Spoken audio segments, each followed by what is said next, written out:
TI Insights, Taiwan Security Review, and Taiwan Salon, our cultural policy podcast. We also pursue this mission through public policy seminars, such as the one we are holding today, as well as occasional reports, longer research reports on a particular issue. And I suppose that today's event is a combination of those latter two things. Today's event is being held as a release event, actually for two research reports on this topic. A report both performed by us here at the GTI, titled Chinese Information Operations Against Taiwan, the Abandoned Chess Piece and American Skepticism Theory, as well as a parallel research report that has been performed by the Information Environment Research Center in Taiwan, titled U.S. Skepticism Narratives and Where They Come From. So the overall topic of today's event, the past year has seen a growing prominence in Taiwan's media and information environment for what we're calling American skepticism theory, or Yimei Luan, which is a broad set of narratives that depicts the United States as an unreliable and even treacherous partner for Taiwan, and one that will abandon Taiwan when its interests call for it to do so. The origins of this narrative are complex. They do grow out of Taiwan's own domestic discourse and some issues of past friction in the U.S.-Taiwan relationship, but they are actively promoted and amplified by an active propaganda campaign conducted by the government of the People's Republic of China. I don't want to take up too much time, but we will be having a discussion of two reports today. I'll be giving a presentation on the GTI report, for which I was the author. We also have with us today Mr. Zhihao Yu, who is the co-director of the Information Environment Research Center, still operating under the old acronym IORG in Taiwan. We'll be discussing the IORG that has been released. And I think while these two reports are separate, and they were performed separately by each organization, I think they're complementary in nature. I know the GTI report, for which I was the author, is much more narrative and case study focused, I think, whereas the reports from IORG is very data-driven and I think quantitative in nature in terms of analyzing this issue. And so I hope the two will be complementary in sort of looking at this issue from differing perspectives or with different methodologies. We also have two very distinguished speakers to discuss aspects of this. And I'll give each speaker sort of a more detailed introduction when it's their turn to speak. But we're very honored to have with us today Dr. Wu Wei-Ping, a former journalist and PhD in journalism, who researches issues related to disinformation and Taiwan's media environment, as well as Mr. Benjamin Sando, who will be joining us remotely over a link from Taiwan, who is currently, in addition to being a graduate student at Georgetown University, he's a current research fellow with the Development Lab, another civil society organization in Taiwan that also looks at issues related to propaganda and disinformation.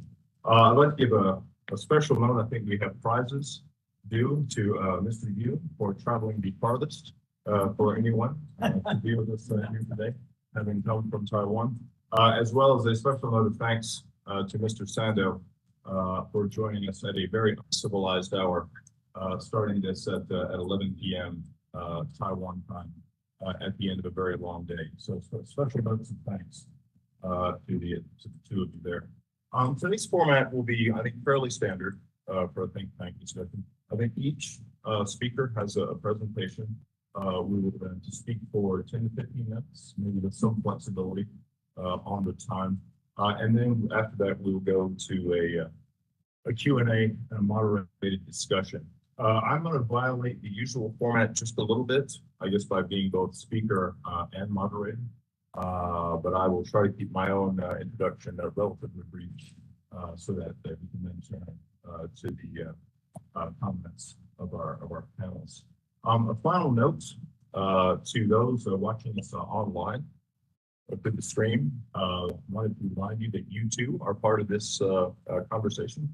So when we get to the Q&A, if you have questions you would like to address to the panelists, you may do so either by placing those in the those questions in the YouTube chat window, or by emailing them to the email address contact@globaltaiwan.org. Again, contact@globaltaiwan.org. A final note for those watching through the stream, I think we have put the URLs for both reports, both my HR report and for the Iowa Review report. The URLs have been placed in the YouTube chat window as well, if you wish to access them. And both reports are now available on each organization's website as well. So I think without further ado, I will give my own presentation, again, trying to keep it relatively brief so as not to hog all the time, and then turn it over to the real experts that we have. Yeah, my brief. Ready? Okay, you go ahead and go to the first slide. So whoops. Go ahead and go to the next slide. So again, the ETR report is titled Chinese Information Operations, America's Skepticism Theory and Abandoned Chess Piece. And I'll take those one by one. So the overall rubric of America's Skepticism Theory, as I said, this is sort of a narrative or a set of narratives that has become more prominent in Taiwan's information space in the last year or the last handful of years. The Mandarin term, could actually be translated a few different ways. I chose to translate it as America's Skepticism Theory. I think in the Iowa Review report, you'll see it referred to as U.S. skepticism. And it could potentially be translated some other ways too. The E of that could also perhaps mean doubt, suspicion, something like that. But just a sort of a general indication of distrust or unreliability. Now, this theory, or this narrative, I should say, it plays off some past legacies of U.S. Taiwan frictions, such as the 1979 switch of diplomatic recognition from the Republic of China to the People's Republic of China. More recent events played into it too. The U.S. withdrawal from Afghanistan and the collapse of the Afghan government is a major element that's often played up within the narratives of America's skepticism theory. And you'll see that discussed in a bit more detail. But there are a few key elements of it. One thing I think is important to note about the American skepticism theory, it usually depicts Taiwan as sort of having no agency of its own, as sort of a state sort of at the mercy of other countries around it. And I identify sort of what I identify anyway, as four key elements of American skepticism theory. The first being that America is deceitful and treacherous. The second being that Taiwan is being exploited as a tool of U.S. schemes to contain China. And it sort of presents or often depicts Taiwan in that way, and so rules out in the sense that there could be, for example, some ideological affinity between the United States and Taiwan as fellow democracies. Within this set of narratives, again, Taiwan is simply a tool that's being manipulated by the United States in its conflict with China. The third element is that America is going to eventually abandon Taiwan when it suits U.S. interests to do so. And then the fourth element, that because of all this, that it's in the best interest of Taiwan to seek out an accommodation with the PRC, or at the very least, sort of seek a neutral stance between the sides. And I argue in our report that this is part of an active Chinese state propaganda campaign. I do not argue that all of this was completely generated by the Chinese Communist Party propaganda system. and it does play off of existing discourse within Taiwan, but that there is an active Chinese government-directed propaganda campaign to promote and amplify this narrative as a way of trying to drive a wedge in U.S.-Taiwan relations. Next slide. Central elements that I identify or discuss in the report anyway is Taiwan as the abandoned chess piece. It's a key part of this narrative that he repeated over and over. Various news articles, propaganda materials, and so forth. This narrative, or sort of parallel narrative, I guess I should say, depicts Taiwan as a chess piece or cheese that is being used by the United States in its rivalry with China. That term "xinzi" is used a lot, as well as the term "maqianzi," which is a little bit awkward to translate directly, but it's on in front of the lips, upon the border lips, from a Chinese chess set. In this narrative, or this parallel narrative, America is sometimes identified directly, sometimes it's vaguely alluded to as a powerful formidable that is trying to make Taiwan into a chess piece. You see that theme and that language over and over. You can also see associated with it sometimes there's the word "cheetah" in chess piece, and it can be associated as well with "cheetah," almost the same pronunciation but with a different tone, meaning like this, a discarded or abandoned thing. But they're both going towards the same meaning, that Taiwan is sort of a manipulated proxy of the United States that will be abandoned when it suits U.S. interests to do so. As I said, the report that I wrote is largely narrative focused and case study focused, trying to provide examples of this discourse from both traditional and online media, and both against from the TRC as well as from in Taiwan. What the graphic you see on the screen are a couple of images I pulled from a Chinese PRC state media news video pushing the chess piece narrative, and the Chinese characters you see at the bottom of the screen translate to, as Taiwan scholars sharply point out, in the eyes of America, Taiwan is a chess piece, and at any time to become a discarded and sacrificed chess piece. That word "sacrifice," "xishan," is often used quite a bit in conjunction with discussion of the chess piece as well. Could you go to the next slide? Just one more example of that you can see discussed in the report. This is from CCTV, Chinese State Television.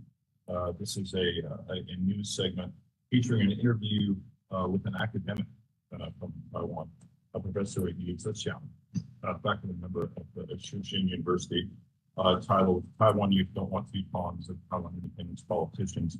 And it is using, again, some of that key language. It's using the pawn before the horse language, the maqianzi, I think, and in the commentary. I wanted to cite this or point it out as an example of one of the methods that are used in this Chinese state propaganda campaign. They will sort of take figures from sort of the relatively marginal pro-unification spectrum of Taiwan politics and amplify their messages and try to present them as being reflective of broader mainstream opinion within Taiwan. Let's go to the next slide. Here I have just a couple more examples of how the chess piece narrative in particular has played out in recent political discourse in Taiwan. In the image and quote at the top, if you're not familiar with Zhao Xiaopeng, he's a prominent media commentator in Taiwan, sort of a firebrand political commentator. Some people call him Taiwan's Tucker Carlson. But this is from an interview in early January where he was criticizing the Kuomintang KMT for allegedly being too pro-American in its policies. And he said this in this media interview. it's a woman now I'm capable of saying to America, I'm not on the chess piece. The chess piece narrative or metaphor has cropped up in a number of other cases. And again, I cite some of these in the report. But just one of the examples at the bottom is an excerpt from a speech given by the current KMT presidential candidate on New Year's Day. The mayor of New Taipei City, where he said in a speech, amidst the Ukraine war and U.S.-China competition, Taiwan cannot stay involved or offside, but we are absolutely not a powerful chess piece. Again, using Chongguo, powerful sees the language, you see repeated over and over again as part of this character. So this language has sort of seeped in to political discourse in mainstream political discourse in Taiwan. On this slide, I provide just a couple more examples that are cited and discussed in the report of how proxy figures are used as part of, again, what I identify as a Chinese government-driven propaganda campaign, and one that uses proxy figures in Taiwan. In the example at the top, it is an image taken from a TikTok video of an interview with Ho Hanping, who is a city council member in Taipei, and at least as far as I was able to tell from our research, I think it's the only member of the new party, the Xindang, to actually hold any sort of prominent elected office in Taiwan. The Xindang is a sort of a marginal pro-unification party in Taiwan. And in this interview, Ho was speaking to elements that you see repeated over and over again in Chinese Communist Party narratives about America, and particularly presenting the argument that U.S. arms sales to Taiwan were actually part of an American plot to lure Taiwan and the PRC into war in order to weaken China, America's. Sort of a very long-standing Chinese Communist Party narrative. And members of the new party, you'll see them sort of pop up repeatedly as proxy figures. Or again, as I argue, the Chinese are giving messages that align very closely with Chinese government. The other example that I have at the bottom is again one that I profile in the report from February of this year, where on the Facebook accounts of Tsai Chong-yen, a former KMT legislator, who posted on his Facebook site this series of slides and commentary. It's called The 7 Laws of U.S. Diplomacy. And in the report, I discussed this as an example of what I believe is sort of CCP or PRC propaganda laundering, that they will prepare materials that are then presented by a proxy as if this was original material made by the proxy. For this particular bit of material, Chinese state press actually had ran articles sort of praising this as very clever, original satirical material produced by Tsai.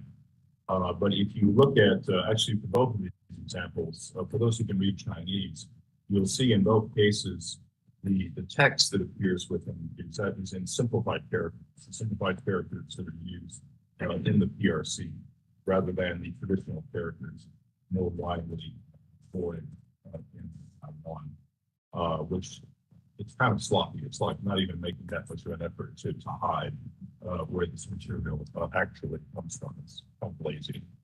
Go on to the next slide. And this I'll just mention very quickly. Also, as I discussed in the report, I have a section on what I identify as sort of associated narratives or sub-narratives of America.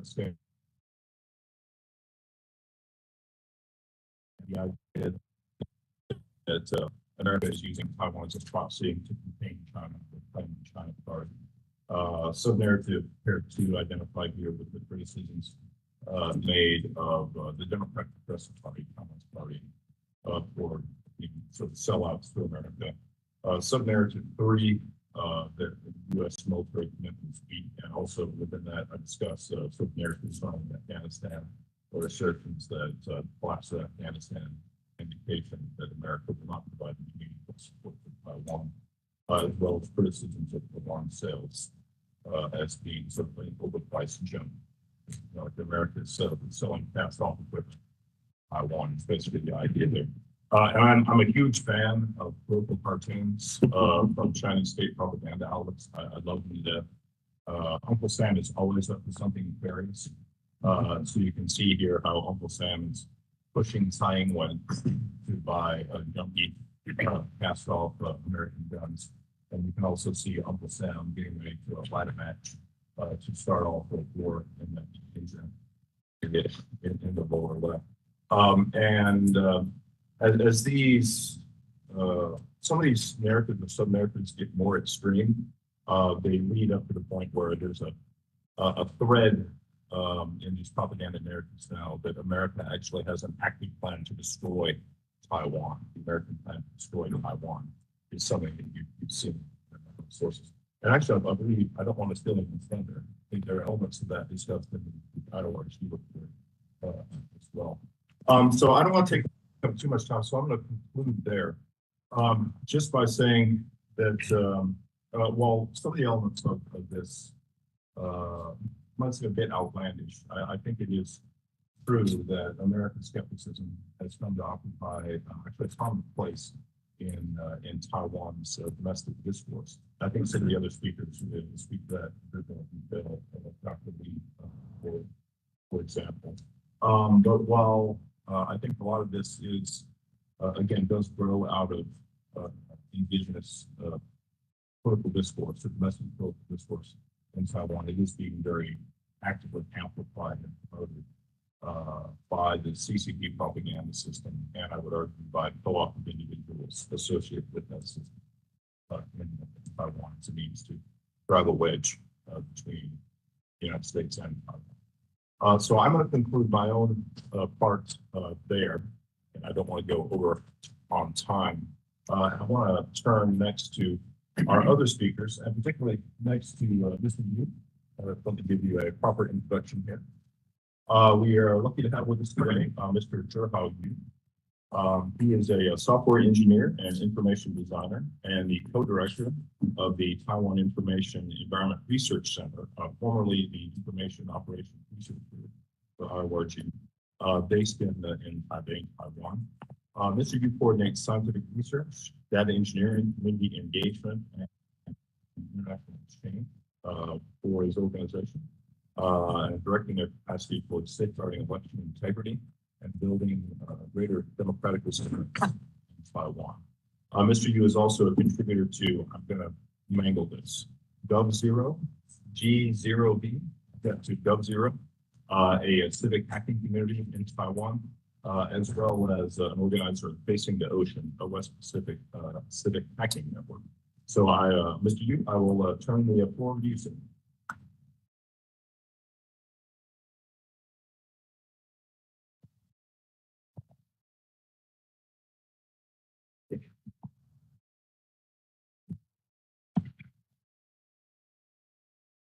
Okay. Thank you for having me, John. Thank you to you guys. I'm not sure if it sounds okay. It's not. Please. Hi everyone. I'm Zhihao. I'm from Taiwan. I work at IORG, which is now created for Taiwan Information Environment Research Center, or Taiwan 资讯环境研究中心. Today I'm going to talk to you about our report, U.S. skepticism narratives, and where they come from. I'm going to apologize now for saying the word skepticism too many times. It's a very difficult word to pronounce, so you have to excuse me for that. You can scan for the QR code for the full report. It's pretty long. I also apologize for that. But you can also just go on our website, iorg.tw. It's the first link. Also, the slide deck today is also public. You can access with this tiny URL here. So and it's going to remain up, so you don't have to take photos or research. You just want the content of the slide deck. Okay.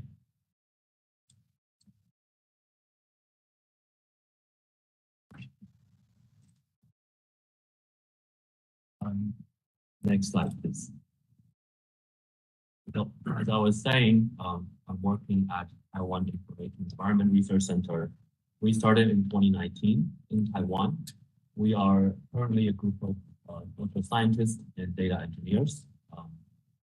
We work at various issues that are related to Taiwan's information environment. That includes online platforms, as well as traditional news media and web forums. Next slide, please. So we are very concerned about how Taiwanese information environment is progressing. Our past research have indicated that it's getting harder and harder for people to talk about public issues on the internet. So we're very concerned about that, especially for myself, growing up with the internet and having sort of aspirations about how internet can be, of course, for good, for democracy. Now it's a lot of indications saying it's the opposite. So we're conducting data-driven research and as well as traditional social science research to figure out what are the problems in our information environment and what can we do about it. Next slide, please. Our biggest research tool is what we call the RRG Information Environment Archive, currently focused on Mandarin information. We collect a lot of data from all of these platforms that you see. Currently, our system processes around 12 million documents every day, including text and video content as well. So we use that big archive to do our research. In looking at various events and various topics in our information environment, we use this large data set to identify important topics with a big circle. And then the big circle has topic, for example, Fukushima nuclear wastewater. That's a topic that's pretty specific. Also, U.S. skepticism is a very large topic. So topics can be large and or small. And the topic is defined by a very large group of content, like documents, Facebook posts, news media articles, YouTube videos, TikTok videos, so on and so forth. Within that group of documents, the topic, we can use traditional mechanisms, but also AI-powered tools to identify narratives in our data sets, and that's how we do our research. That's why we can confidently say that it's a data-driven research.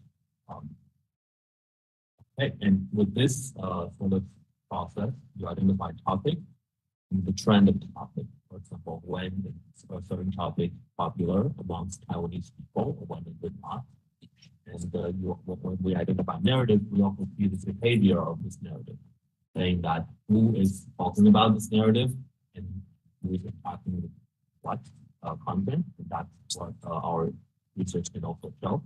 And at the atomic level of this research method is the documents, like the posts, the reports, the articles. And with that, you also see sort of the actors who published what, who, and when are also important in our research. So next slide, please. I hope that was like a brief but clear enough explanation of how we do what we do. So US skepticism. So it's important to specify the range of time looking into this topic. It's 2021 all the way to June this year, 2023. And then we identify fields are more or less connected to Taiwan-US relations, but some of them less so, some of them more so.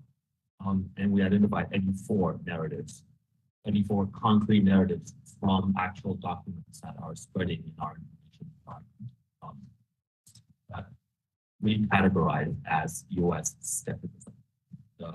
We have a working definition of the term US skepticism. Thanks, John, to us the skepticism theory, it's unreasonable narrative claiming that Taiwan should keep its distance or turn away, reduce our cooperation, our relationship with the U.S. And we further categorize, grouped the 84 narratives into 8 types, which we'll get into in a moment. And then some characteristics. So next slide, please. These are the 12 events. This is 9 of them because I don't want to make the text too small, so we'll see another 3. These are events we identified in 2021 and 2022. And then from each box, you'll see like an example narrative of what we found for that event. For example, the first one, during 2021, when COVID got serious in Taiwan, we are short of vaccines. So there were examples about, it's a pretty crude translation. Thursday buys weapon, Sunday gifted vaccine. 周四买疫苗 sorry, 周四买武器，周日送疫苗. It connects 2 not necessarily connected events. Like one is Taiwanese government approved budget for U.S. arm cell, and the other one is U.S. gifting Moderna vaccines to Taiwan. So that was one of the examples. That was one of the example narratives we found related to the vaccine. A more crazy one, for example, the TSMC expansion incident towards the end of last year. We're looking at all the narratives related to TSMC last year. And one of them, here, number 56, the U.S. will extract TSMC engineers, implement scorched earth policy, and destroy Taiwan. That's pretty out there, but we did see that spreading in tone. Very different. Next slide, please. These are 3 events from the first half of this year. Of course, our President Taiwan transited the U.S. In April to talk about how Taiwan's visit will bring about war. One. And one of the older analysis that we did was about the supply shortages. That is talking about a shortage of electricity, water, eggs, chicken eggs, medicine, and meat, mainly pork. So those are supposed to be very domestic, everyday life issues, but somehow also linked to Taiwan-U.S. relations. They're usually with the propagandists, or some of them are actually related to national.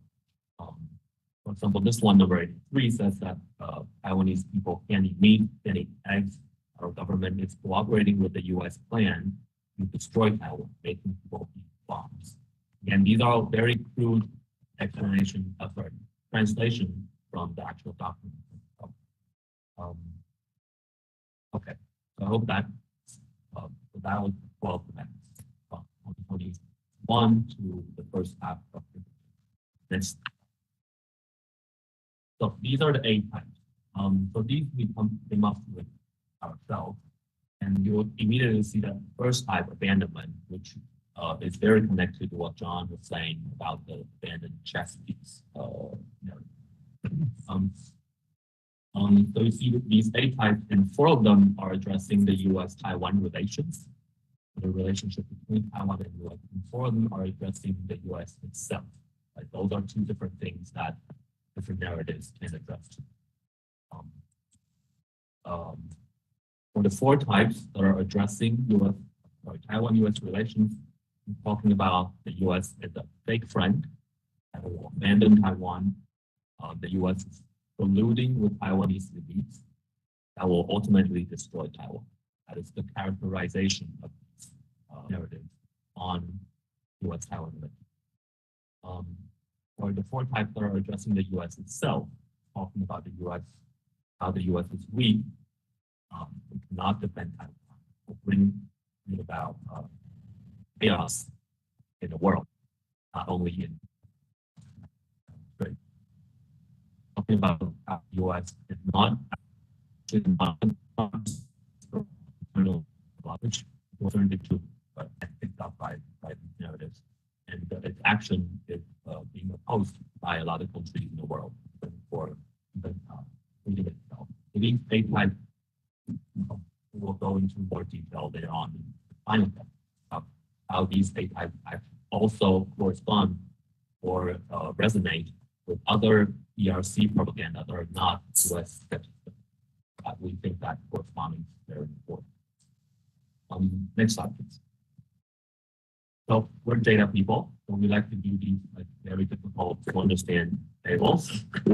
So basically, these are the 12 events, right? From 2021, first half of this year. The horizontal axis, 8 types, and the numbers just it's the numbers for each narrative, so 1 to 84. And the color coding is the interesting part, right? We first want to look at who are talking about these narratives according to our data set. So whenever a narrative, which is a group of documents, whenever that group of documents contains something from the PRC state media, state agency, or affiliated media, or one of their ambassadors, we designated to be a PRC amplified narrative. Whenever it's not a PRC amplified narrative. So we color code this data with that methodology.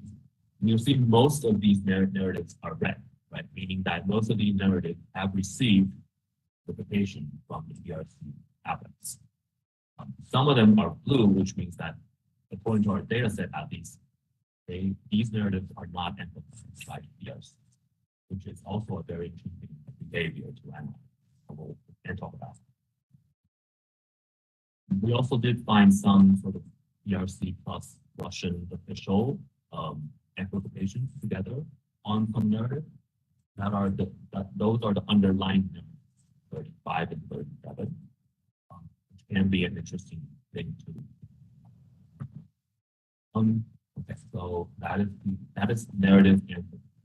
And then next slide, narrative creation. So very different color. Right?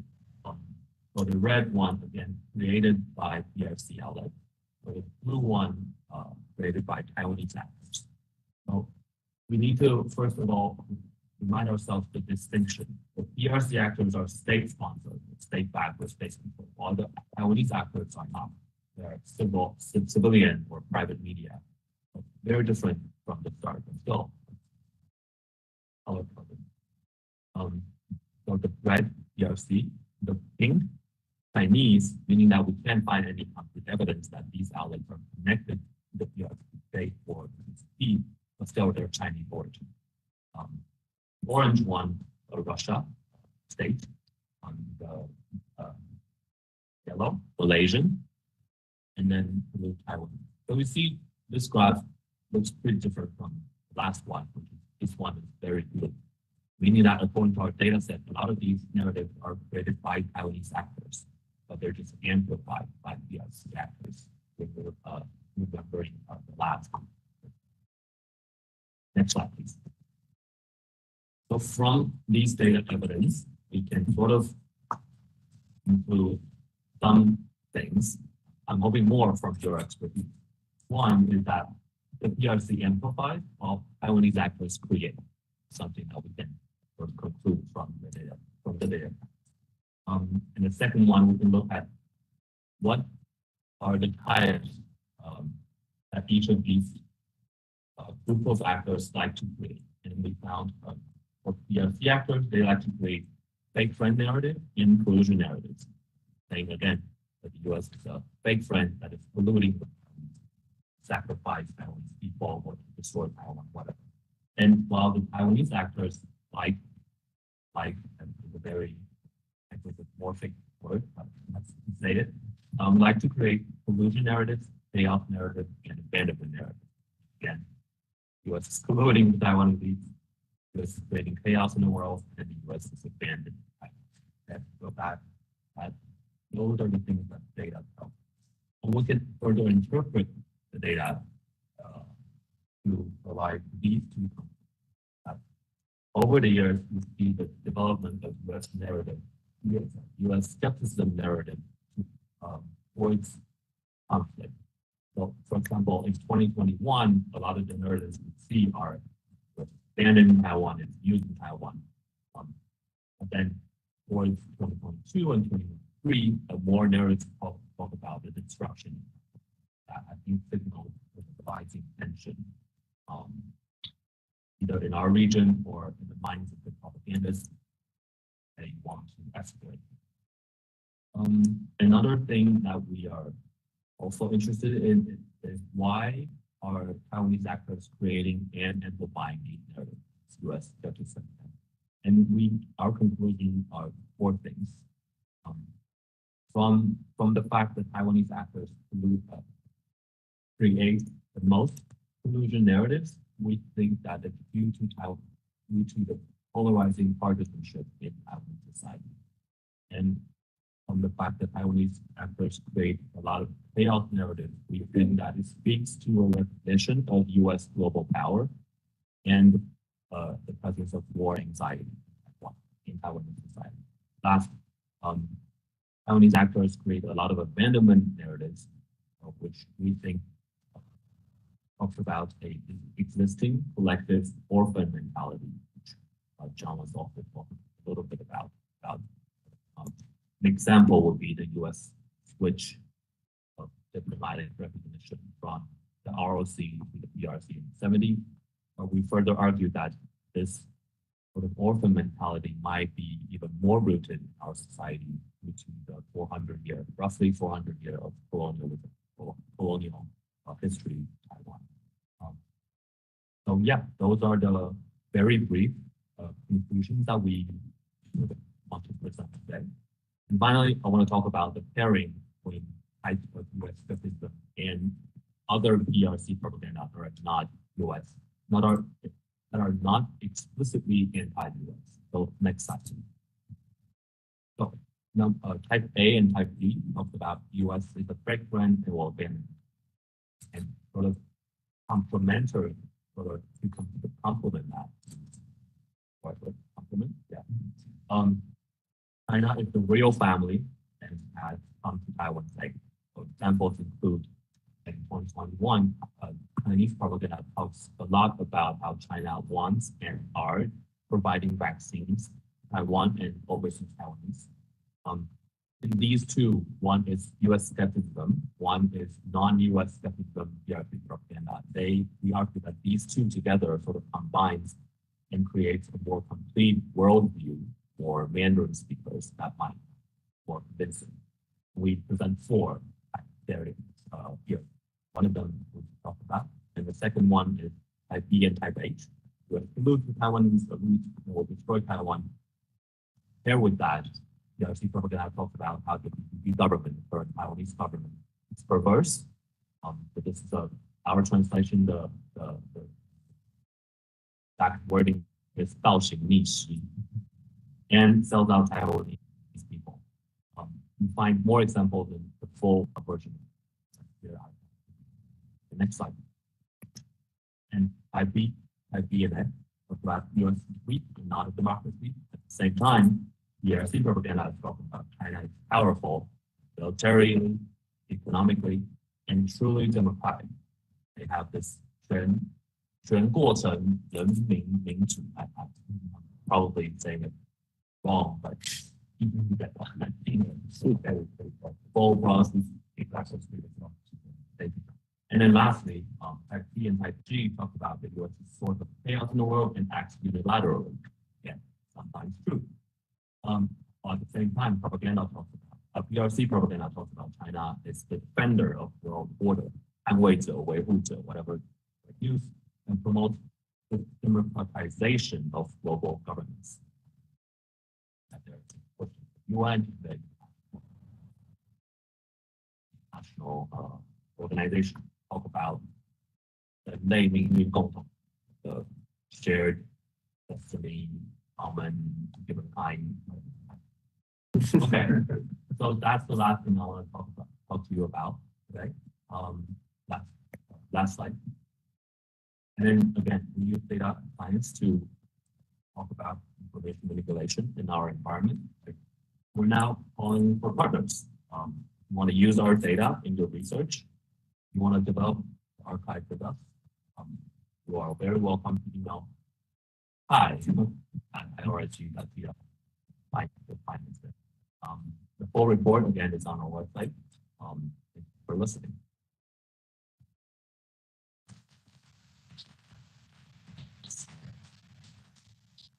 Gerhard, thank you very much for that very comprehensive summary of your report. As I mentioned at the outset, I think IORP report's approach is very data driven. I think you can see there. I think my own report is quite lazy in comparison, involving a few months of work. I think you can see years of work going into that one. But thank you very much for your presentation, Gerhard. I'd like to turn next to Dr. Wei-Ping Li for her comments on the reports and on Taiwan's information about the current state of it. Dr. Li earned her PhD from the University of Maryland's Philip Merrill College of Journalism.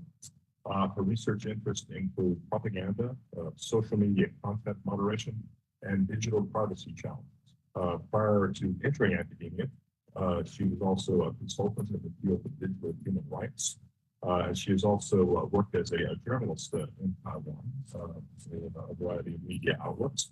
And Dr. Li received also her law degree, her Master of Laws, from the University of Pennsylvania Law School, and was admitted to the New York State Bar as an attorney to practice in 2009. So quite a Renaissance woman, we could say. But Dr. Li, I'd like to turn the floor over to you. My name is Wei-Ping Li, and I'm a researcher focusing on conspiracy theory, propaganda, and disinformation, and how these problematic information affect Taiwan, especially Taiwan's news media.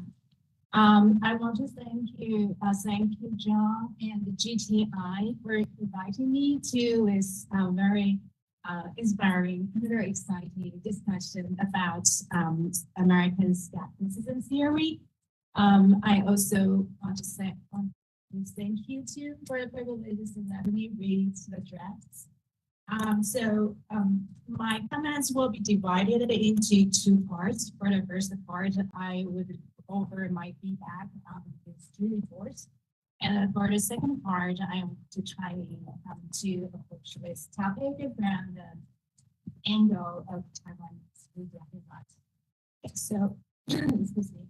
I want to start with the GTI report, John's report. I don't agree with you. That's a lazy word. Totally not agree.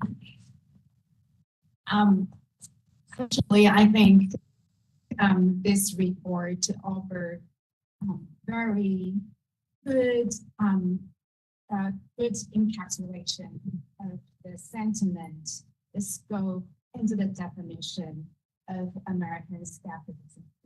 And this report also offers some important instances for us to understand the substance of this theory.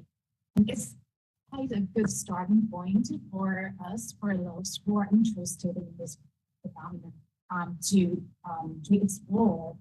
And also, I think your report offers some very useful background information about the history, to the roots of other ideologies of American skepticism theory, and it's quite helpful for those who are not familiar with Taiwan or some historical information. Also, when I was reading this report, I'm also intrigued by the question that how is the skepticism theory reflected Taiwan's media? I mean, not only those media which are for China, but also for media overall.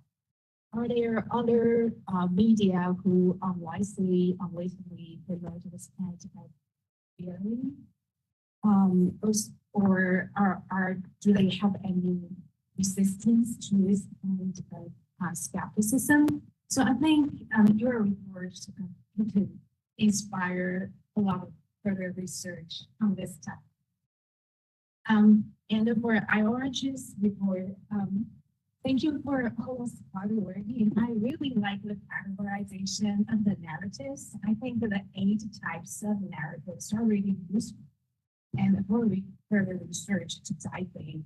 And I also like that you combine these narratives with amplifiers and creators and try to find which party would be inclined to invent or to create what kind of types.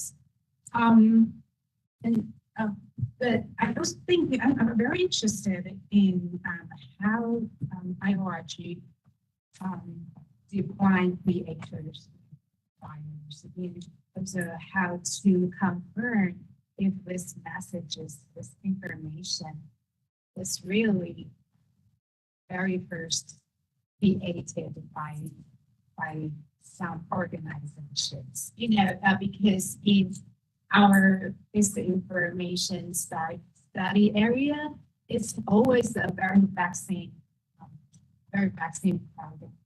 question for us, because it's really hard to confirm who is the creator of information. And excuse me, so from here, I want to try in my observations on the Taiwanese media environment, and if there are opportunities and the challenges for Taiwanese media to counter skepticism theory. So next slide, please. So for me, I want to define American skepticism theory as conspiracy theories. So conspiracy theories are about statements which says there are powerful groups or individuals behind the events who try to exploit others for their own goods. And conspiracy theories are usually years in the making. It's not just about a certain time. It's actually booming, have been booming for a long time, in fact. And it combines with ideologies, combined with some myth, with rumors, with people's identities, and of course, there are some facts in the conspiracy theory. So it makes conspiracy theories so hard to counter. And it as I said, it will be moving in the background, but at some time, at a turbulent time, it just pop out and become prevalent. So from this point of view, for American skepticism, I think it quite fits into the category of conspiracy theories, because American skepticism argue that the United States are going to exploit Taiwan for their own goods, and they will abandon or even destroy Taiwan at some point. And as GTS report and the IORG report pointed out, they have some historical roots. And it also resonated with some Taiwanese identities or ideologies, and also some very troubling events in the past. And now, at this moment, Taiwan is faced with the growing threats from China and a very uncertain relationship, Taiwan, China, and the United States, and people want to predict what will be in the future. So this is a timing for the American skepticism theory become prevalent in Taiwan.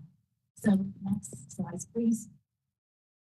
So here is a very simple illustration about Taiwan's media environment and how information flow from information creators to audiences. So for the information creators, especially this information creators, in addition to the Chinese entities that these two reports mentioned, there are also Taiwanese actors who act as information creators. But in a democratic country, in a democratic society, there will always be misinformation. There will always be creators and providers of misinformation, conspiracy theories. We don't have to worry too much if we have a robust media system and responsible media outlets. But what we are facing here in Taiwan, the problem is that we are not sure if our media outlets could be safeguards or the amplifiers of these conspiracy theories and disinformation. So I want to take you to have a quick look at the Taiwanese media environment right now. Next slide, please. So this is a research conducted by Professor Liu at the National Taiwan University. She collaborates with Reuters Institute. And according to her research, so this is how Taiwanese people receive information. So as you can see that 75% of Taiwanese people receive information from online media, including websites and social media. And still, there are 56% of Taiwanese receive information from traditional TV news. So we still cannot ignore the influence of the Taiwan TV news. So next, please. And talking about online media, as we can see from this image, Yahoo News is the most popular information source. Yahoo News is actually a news aggregated news portal which have display a lot of news pieces from different news outlets. And so Yahoo News is followed by ET News, ET Today News, and TBS News. And Line News, another news aggregator, is also the main source of the Taiwanese people news information. So what do these images tell us? So next, please. Here we can see some challenges. Taiwanese media to become the safeguards against the disinformation conspiracy theories. So the first challenge is that Taiwanese media could be problematic information creators and buyers. So I don't know if you are aware that a very recent news that there is news published by United Daily News saying that the United States are trying to push Taiwan to develop new bioweapons and to establish P4 laboratories in Taiwan. And this news is unverified and has been debunked by several credible fact-checking initiatives in Taiwan and in Asia. So this is totally not true, but it's created by Taiwan news outlets, United Daily News. So this is an example that Taiwanese media could be a creator of this information. Second, please.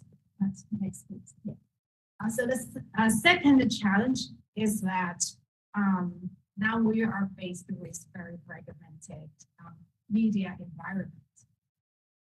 So which means that it's algorithms which decide what we can see in our news sources. As I mentioned before, Yahoo News and Line News, Line Today has become the main sources of Taiwanese news information. And it's the algorithm to decide what audience could see. And sometimes they are good information, but most of the times they are very trivial information, which could not offer useful information for audiences, and even sometimes create fatigue among audiences. So that's this. And the third challenge is that the Taiwanese media actually don't have robust media practices. If you are interested in Taiwanese Chinese media's news article, you can see that most of them are very short articles, which fail to provide background information or to put this information in contextual, in context. So, which means that it's very hard if you want to use this information to combat conspiracy theories, because as I mentioned, conspiracy theory is combined with historical events, rumors, myths. If you want to combat this kind of information, you have to have another narratives which are put into context and it can convince audiences, can rebut this very problematic information. But Chinese media, I haven't seen a lot of them doing this. So next, please. So as a result, the Chinese people actually don't have a lot of trust in Chinese media. As you can see from this graphic, the trust score is really low, 58%. And so people actually sometimes they will just believe the media they want to believe, and or to go to the persons they think they can trust to as their information sources. Next, please. Yeah, and another thing is about online social media. So the problem is that we don't know why we were seeing this content. The algorithms on social media are really opaque and not transparent. For the past few years, we did see that social media companies help Taiwan to counter disinformation in elections. But we still don't know how the algorithms are come up with. And we now rely on this social media's goodwill to help us. But we don't know if this kind of help will sustain, especially when there are changes in companies' policies or even personnel. So I think it's important that we keep monitoring the change of social media policies in the social media environment. Next, please. So my conclusions is that we have to recognize that American skepticism theories are not only just a few pieces of disinformation that to debunk. Actually, we are facing a formidable enemy, and it's very hard to tackle.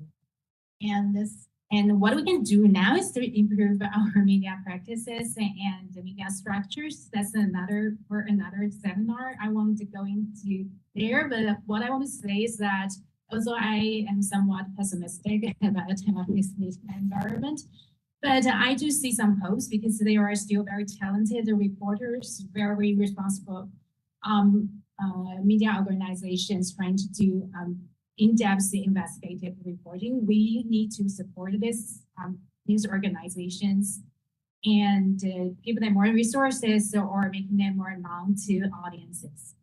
And yes, so that's my 2 cents. Yeah. Thank you very much for your attention.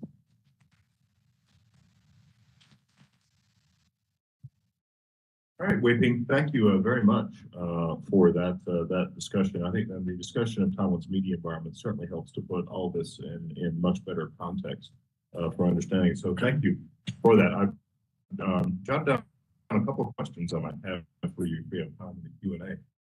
Hopefully we'll have time for that. But I do want to turn next to our final speaker, who once again very generously stayed up at an uncivilized hour to participate in our event today. And that's Mr. Benjamin Sando, who is a current MA student in the Georgetown University School of Foreign Service.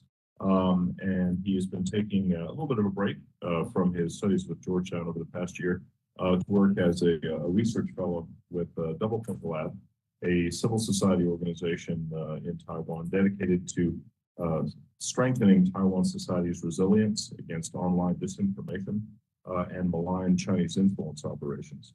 Ben is also the current recipient of a GTI scholarship to support some of his work there. In addition to his work in Taiwan, Ben has also previously worked and studied in Korea as a research fellow with the Yonsei Institute of Sinology. But he has very generously offered to share with us some of his experiences or insights regarding civil society responses to disinformation. Ben, once again, thank you, and I will turn the virtual floor over to you, sir. Okay, thank you very much, John. Can you guys hear me? Maybe John could give a thumbs up. Just one moment, please.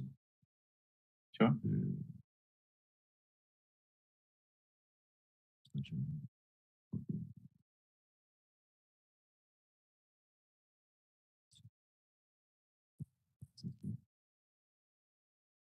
Ben, go again. Yeah, sure. Can you guys hear me now? Yes, Ben, yes, go ahead. Okay, fantastic. Thank you so much for having me. And also thank you for the audiences here and online. And thank you, DTI, for putting my face up in front of everybody, because it's pretty good for my ego. So I will turn to my slides that I will share, and I am just going to ask a friend who is tuning in online whether or not, if I change my slide, whether she can see. So I'm just going to wait for notice because it has been a little bit of a lag online, and I'd like to know.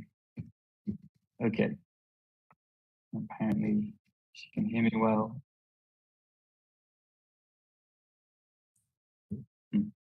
Maybe there's a bit of a lag.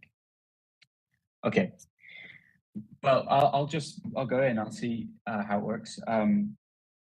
So yes, I'm going to talk a little bit today, quite briefly, because I know a little bit over time, on the civil society response to the American skepticism theory.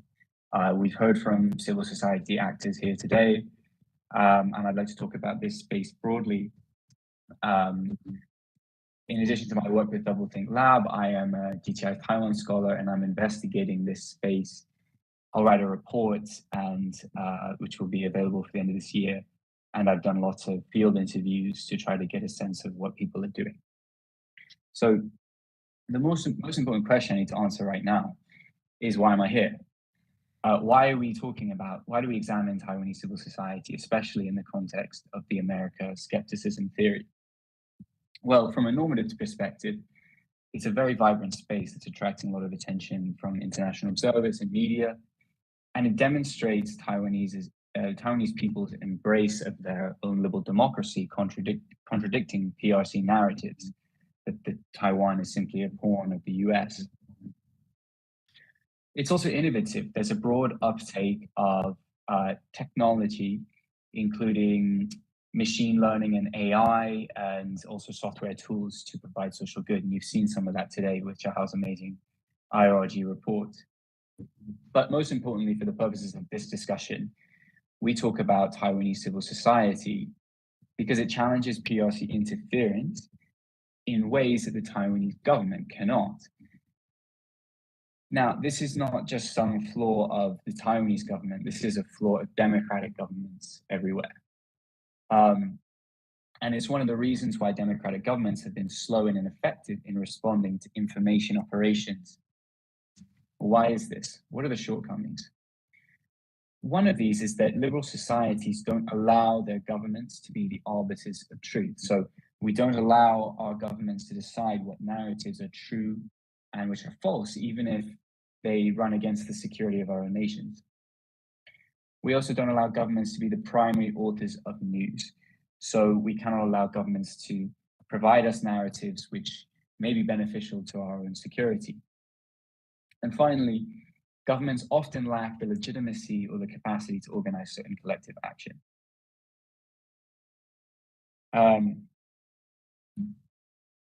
Okay, apparently there's some lag here.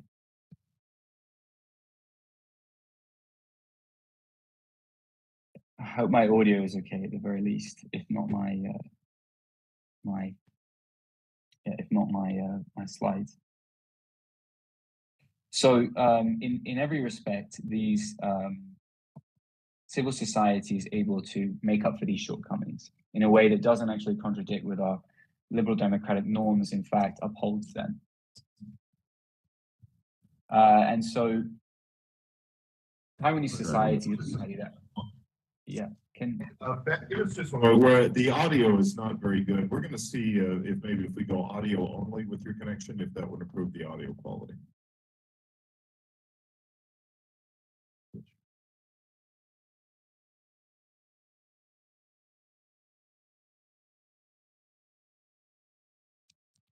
Okay, I'm gonna. Interesting. The online audiences is telling me my audio is okay, but and the PowerPoint as well. No lagging. Okay.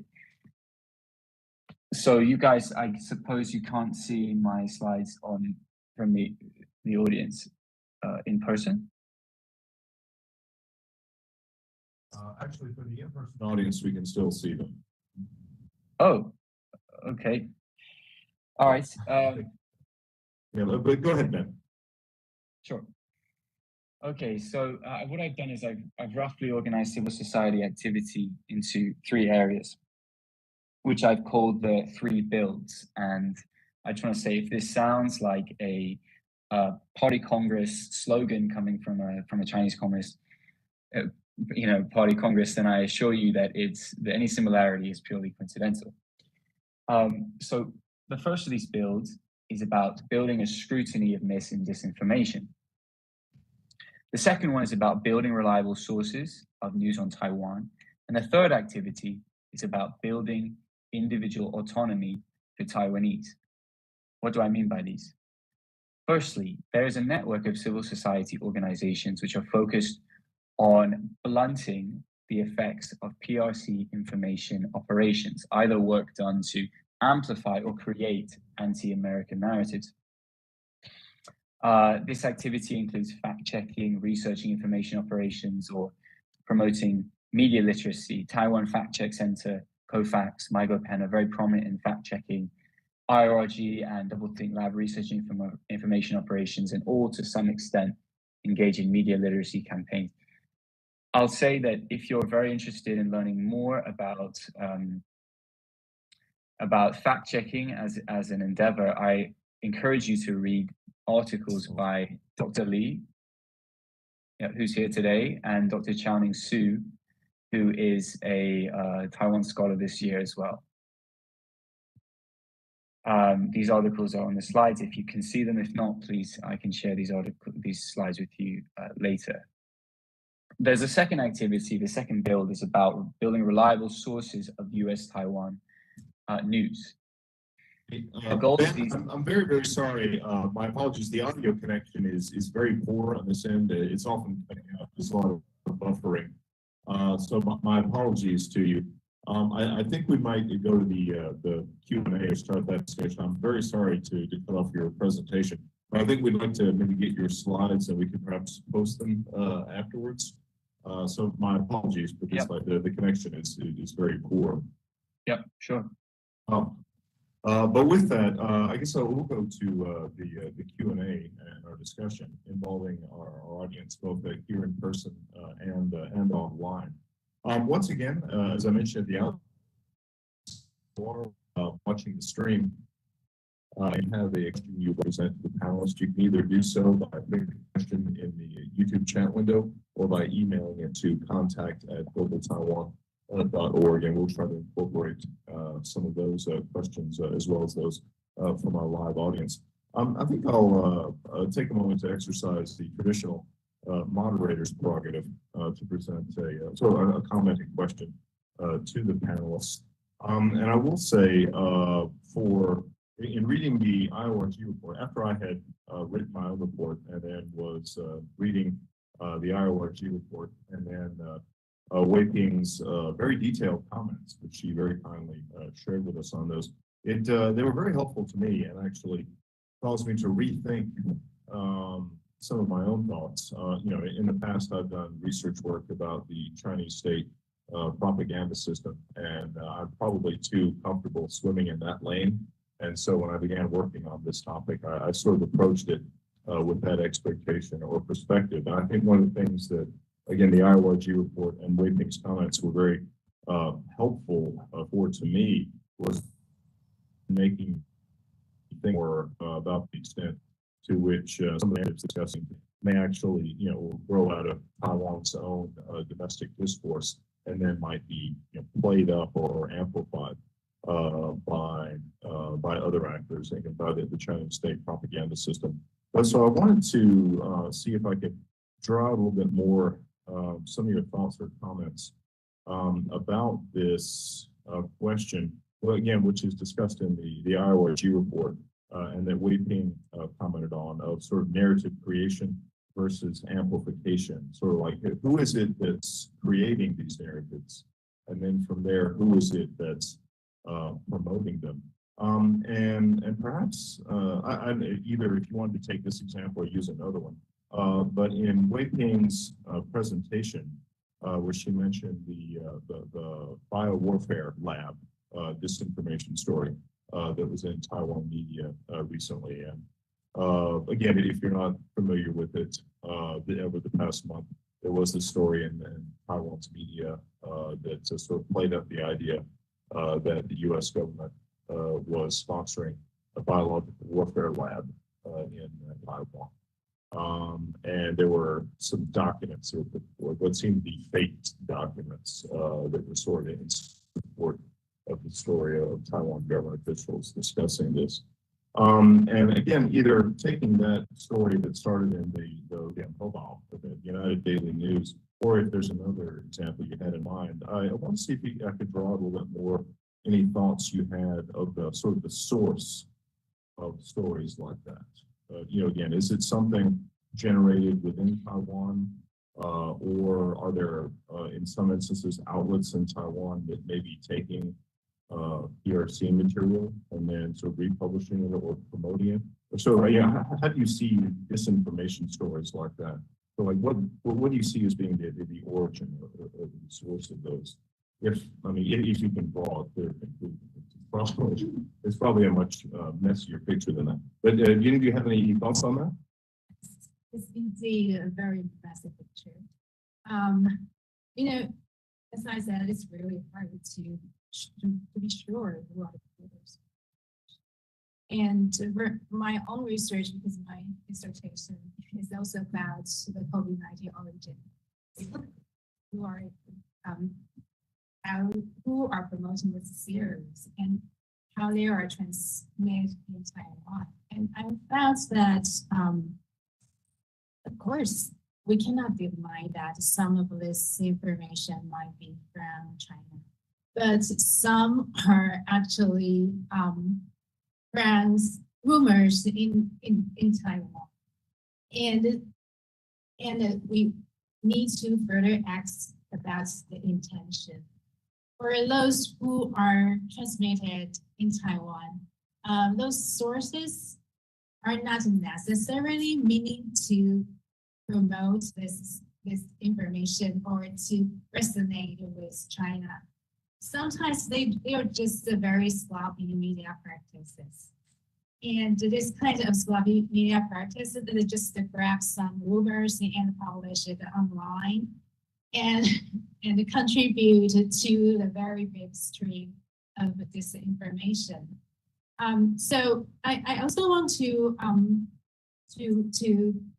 mention that I think to trace the very origin of the information creators, of course, is important, but we want to put more emphasis on those amplifiers because they are for the most part, they are the main contributor to the pervasiveness of this information.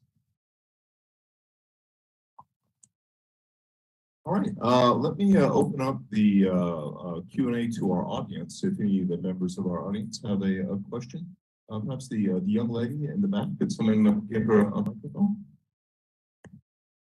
If I could ask you to just introduce yourself briefly and state your question.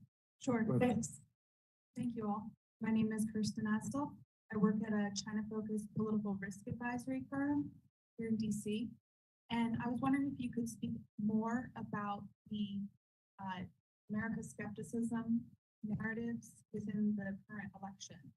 Right now, you mentioned Hoyui as saying something about the chess piece comment, but how is it being applied or used between the different parties and candidates? Is it having an effect on the election right now? Thank you.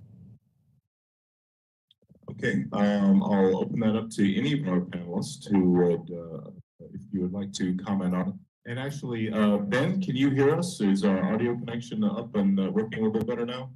I hope so. Yeah, I wonder if it can be heard now. We can hear you as well. If you didn't hear the question from the audience member, it was related to the ways in which these sorts of narratives may be playing out in the course of the current presidential campaign in Taiwan. But do any of you, any of the three panelists have any thoughts or comments on that?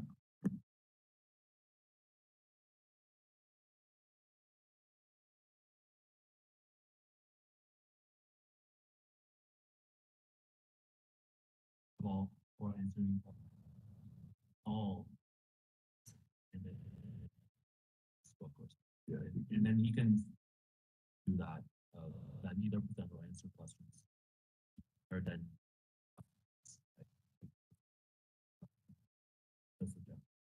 Okay, so U.S. skepticism in the context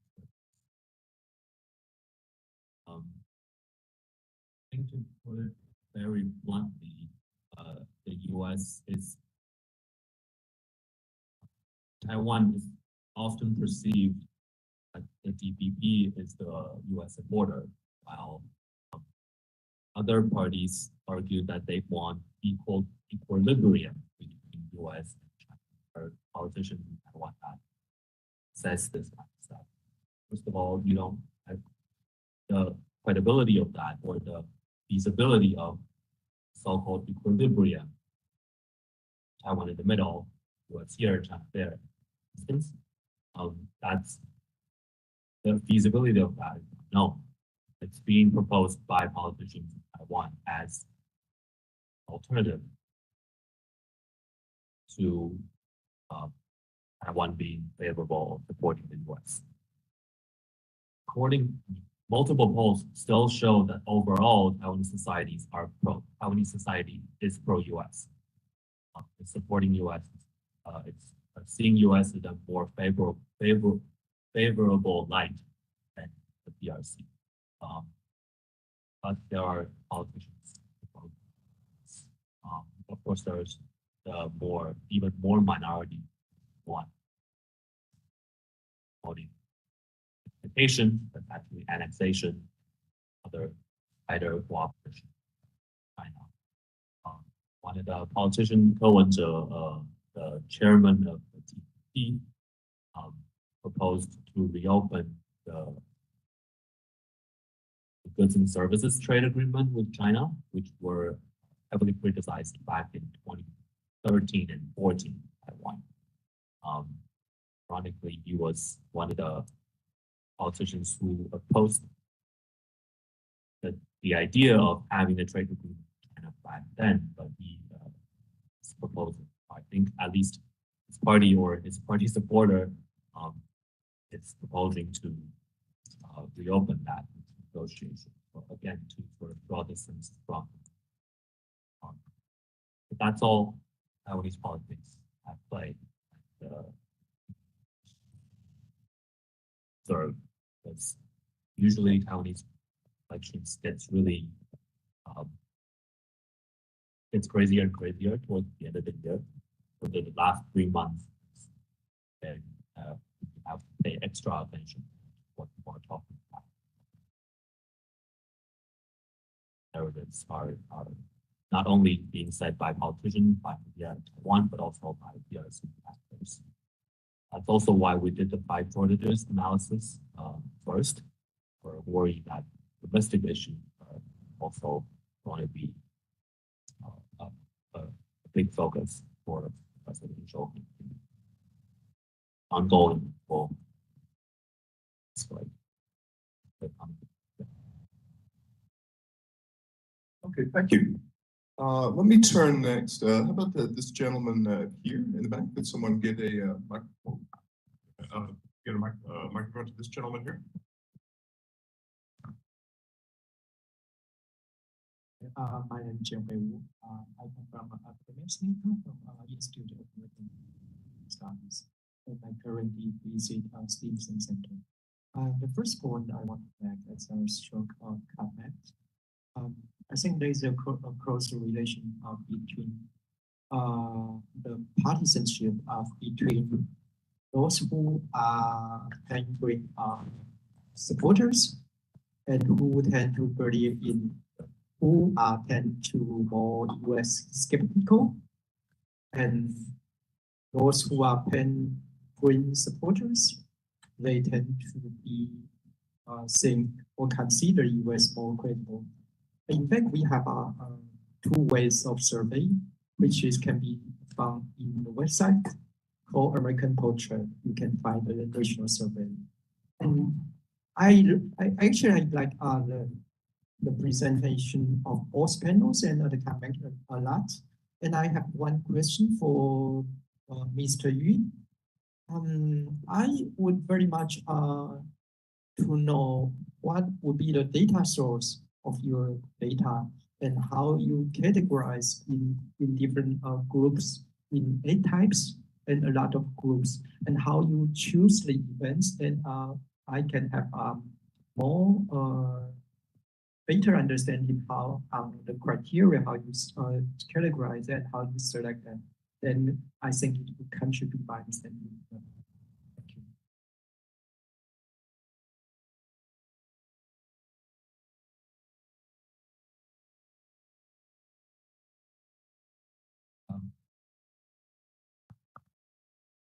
Thank you, sir.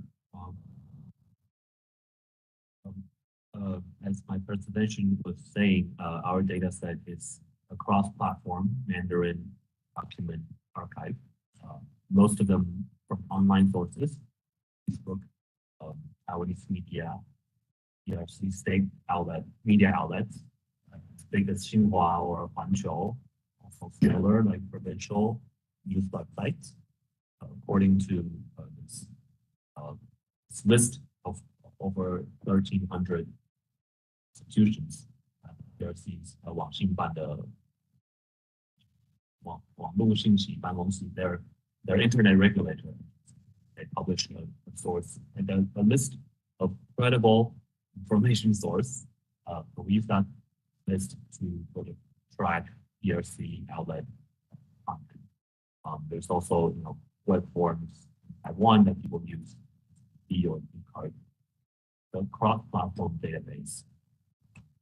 How we choose the events, the judgment of our researchers.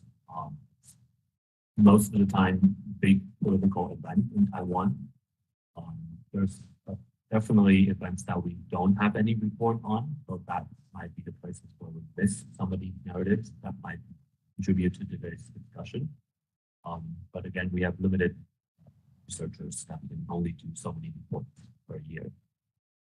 As for the types are again decided by the researchers according to the narrative content.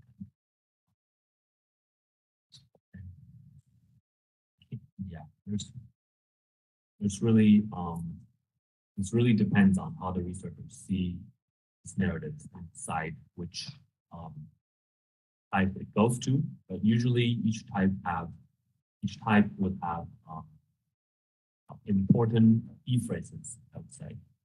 For example, chess piece is a very important phrase for the A type, Vanderbilt type. Or 乱源, source of chaos, is a very important keyword for the C type chaos type. 围台, destruction of Taiwan, a very important phrase for the H type, destruction.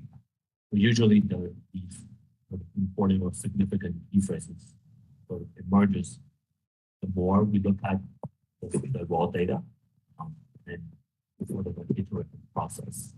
For example, back in 2022, me and John were talking about the U.S. skepticism.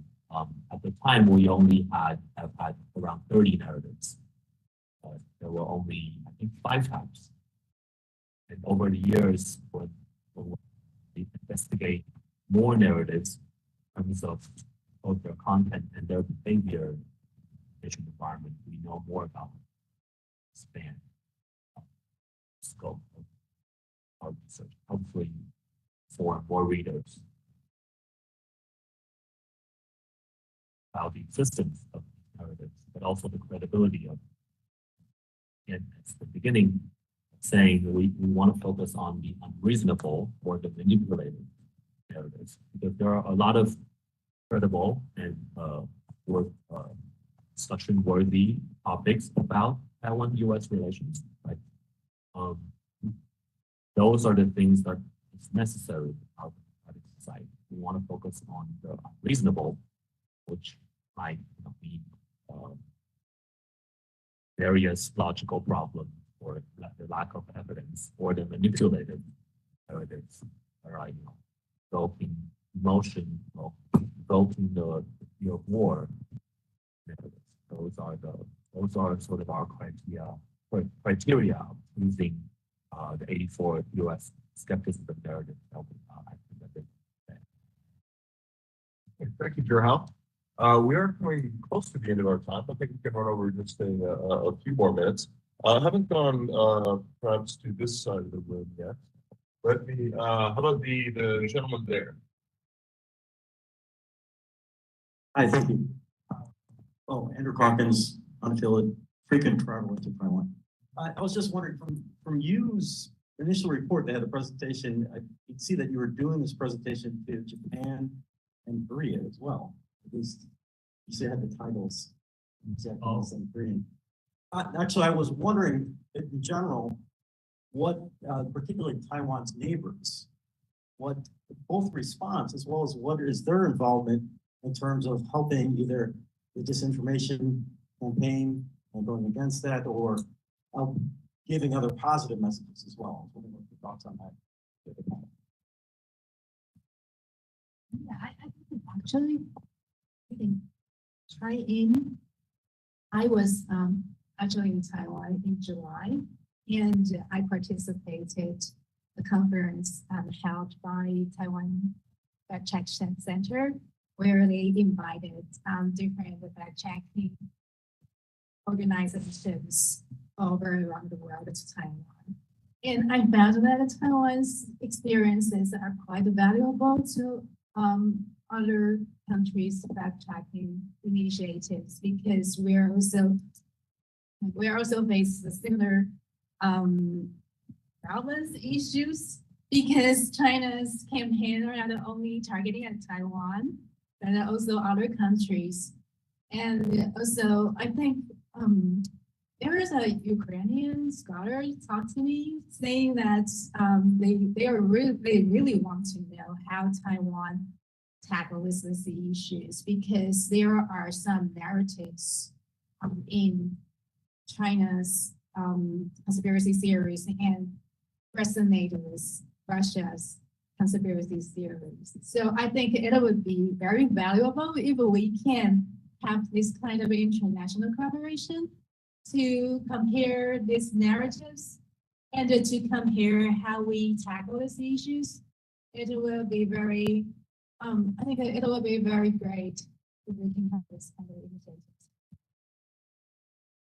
Yes, Ben, I don't know if you wanted to comment on that. The gentleman's question was in regards to sort of how these narratives may also connect to some of Taiwan's other neighbors, whether it be Japan or South Korea, and how that connects to conversations or discourse in Taiwan. Yes. So do you mind, can you hear me?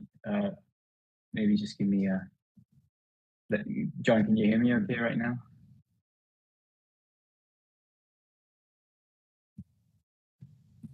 Is that, yeah, my apologies, Ben. I'm sorry. We'll have to look at the audio connection. The quality of connection there is very poor. My apologies.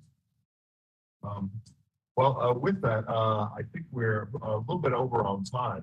As is always the case, there is so much more about this topic that we could delve into. So there's more discussion than there is time, unfortunately. But we are at the end of our time today. I wanted to thank all of you for joining us, both those of you who came here in person today and those who've joined us online. Let me ask you, it's going to be around the time.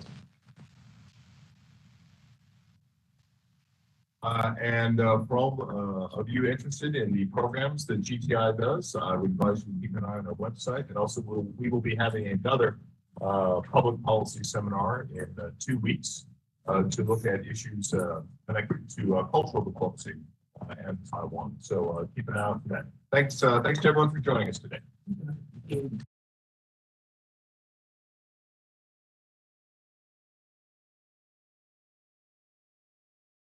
Well, good morning.